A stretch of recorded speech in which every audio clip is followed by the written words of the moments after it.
महाराष्ट्र में बीजेपी और शिंदे हुकूमत के मुसलसल मुस्लिम मुखालिफ बयानात से रियासत में मुसलमानों में बेचैनी पाई जा रही है। कभी हिजाब तो कभी खाने पीने की अशिया को लेकर मुसलमानों को निशाना बनाया जा रहा है। लेकिन इन सब के बीच शिंदे सेना की एक रुकन असम्बली यामिनी यशवंत जाधव ने अपने असम्बली हल्के में मुस्लिम ख्वातीन में बुरक़े तकसीम किए।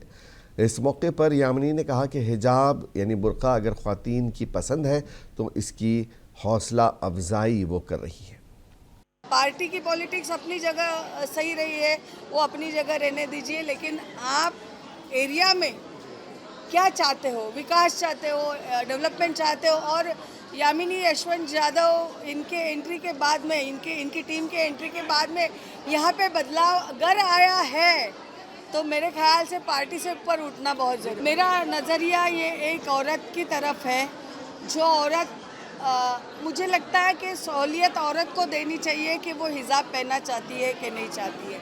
अगर वो पहनना चाहती है तो हम आप कौन होते हैं उनके ऊपर रोक लगाने वाले। और मेरे एरिया में इतनी लोग हिजाब में मैं देखती हूँ, तो ये मेरी एक पहल है उनकी तरफ, औरतों की तरफ कि हाँ